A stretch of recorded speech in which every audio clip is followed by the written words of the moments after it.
మన అందరిలో ఆత్మ ఉందని మీకందరికీ తెలుసు. ఎలక్ట్రానిక్ సర్క్యూట్ పనిచేయడానికి పవర్ సప్లై ఎంత అవసరమో, మొబైల్ ఫోన్ పనిచేయడానికి బ్యాటరీ ఎంత అవసరమో, అలాగే శరీరానికి ఆత్మ అంత అవసరం. శరీరంలోంచి శవం వెళ్ళిపోతే మిగిలేది శవం. శివం అంటే ఆత్మనే. ప్రతి మనిషి చేస్తున్న పనులలో గెలుపులు లేదా ఓటములు జరగడానికి ఆత్మ తనకు ఎదురుగా ఉన్న ప్రపంచం నుంచి వస్తున్న సమాచారాన్ని విశ్లేషించి నిర్ణయాలు తీసుకోవడం వల్లే జరుగుతుంది. అందుకే మన గెలుపు ఓటములకు కారణమవుతున్న మరియు సంతోషాలకు విషాదాలకు కారణమవుతున్న ఈ ఆత్మ గురించి తెలుసుకోవడం చాలా అవసరం. అలాగే మనలో 2 మనసులు ఉన్నాయని మీలో ఎంతమందికి తెలుసు?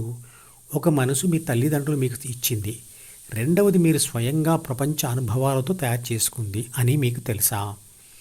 మీ తల్లిదండ్రులు మీకు ఇచ్చిన మనసును ప్రాథమిక మనసు అని, మీరు మీ ప్రపంచ అనుభవాలతో స్వయంగా డైరీలాగా తయారు చేసుకున్న దానిని ద్వితీయ మనసు అని అంటారు. మీ ద్వితీయ మనసు మీ వల్ల తయారు చేయబడింది అయినా మీరు దానికి బానిసగా ఉంటారని మీలో ఎంతమందికి తెలుసు? ఆ ద్వితీయ మనసు వల్లనే మీరు కోపానికి రావద్దు అనుకుంటూనే కోపానికి వస్తారు. ఈ పని చేయకూడదు అనుకుంటూనే ఆ పని చేస్తారు. బాధపడకూడదు అనుకున్నా, ఒక పని చేయకూడదు అనుకున్నా ఆ పనిని చేయమని బలవంత పెట్టేది ఆ ద్వితీయ మనసే. ఆ ద్వితీయ మనసులో మీరు ఏది రాసుకొని ఉంటే తర్వాత దానిని మీరు వద్దనుకుంటూనే తప్పకుండా ఆచరిస్తారు. దానిని కాదని మీరు ముందుకు వెళ్ళలేరు. రాత్రి పడుకుందామని మంచం మీద పడుకున్నా మీకు నిద్ర రాకుండా చేసే ఆ ఆలోచనలు మీ ద్వితీయ మనసు వల్లే. మీరు వద్దనుకున్న విషాదానికి లోనయ్యేది మీరు ద్వితీయ మనసుకు బానిస కావడం వల్లే. చిన్న చిన్న బాహ్య సంఘటనలకు అవమానం ఫీల్ అయ్యేది మరియు విషాదం ఫీల్ అయ్యేది ఈ ద్వితీయ మనసు వల్లే. హత్యలు అయినా ఆత్మహత్యలు అయినా జరిగేది ఈ ద్వితీయ మనసు వల్లే. ఈ ద్వితీయ మనసు యొక్క బానిసత్వం నుండి బయటపడడం ఎలా అనే విషయం ప్రపంచంలో ఒక్క భగవద్గీతలో మాత్రమే, అది కూడా 5300 సంవత్సరాల క్రితం చెప్పబడింది. ఆ రోజుల్లో సంస్కృతం వాడుక భాష కాబట్టి భగవద్గీత శ్లోకాలు సంస్కృతంలోనే రాయబడ్డాయి. కానీ ఆ శ్లోకాల వివరణలు ఈ రోజుల్లో ఎన్నో రాయబడ్డా వాటిలో శాస్త్రీయత మరియు హేతుబద్ధత లేకపోవడం వలన ఈనాటి ప్రజలకు దాని మీద అంత ఆసక్తి లేక అది మరుగున పడిపోయింది.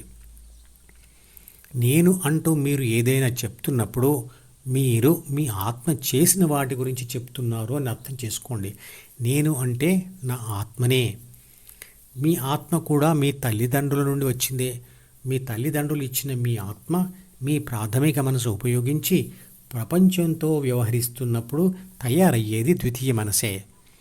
మీ శరీరం పైన ఉన్న 5 జ్ఞానేంద్రియాలు ప్రపంచం నుంచి వస్తున్న 5 రకాల విషయాలను విద్యుత్ శక్తి సంకేతాలుగా మార్చి మీ ద్వితీయ మనసుకు పంపిస్తాయి. ఆత్మ ప్రాథమిక మనసు పుస్తకాన్ని చదివి దానిలో ఉన్న సూచనల ప్రకారంగా ద్వితీయ మనసులోకి వచ్చిన సమాచారాన్ని విశ్లేషించి సూచనలు తయారు చేసి వాటిని బాహ్య ప్రపంచంలో అమలు చేస్తుంది. ప్రకృతి ప్రభావం వల్ల ఫలితాలు వస్తాయి. ఆ ఫలితాలు మీకు సంతోషాన్ని ఇవ్వచ్చు లేదా విషాదాన్ని ఇవ్వవచ్చు. గెలిస్తే నా అంత గొప్పవాళ్ళు లేడు అనే అహం పెరుగుతుంది. ఓడిపోతే విషాదం కలిగి వాటిని తగ్గించుకోవడానికి ఆల్కహాల్ తాగడం, సినిమాలకు వెళ్ళడం లేదా ఇతర బాహ్య ప్రపంచ మార్గాలు వెతుకుతారు. కొందరు మాత్రమే ధ్యానం చేయాలని కోరుకుంటారు. అలా ధ్యానం చేయాలని కోరుకునే వారి కోసమే భగవద్గీత సారాంశమునకు శాస్త్రీయత జోడించి స్వీయ అనుభవ సారాంశమును కూడా కలిపి మధుపథం యూట్యూబ్ ఛానల్లో 001 నుండి 339 వరకు వీడియోలతో ఎవరిని వారు ఎలా మార్చుకోవాలో వివరించబడింది. మధుపథం యూట్యూబ్ ఛానల్లోని ప్రతి వీడియోకి ఒక నెంబర్ ఇవ్వబడింది.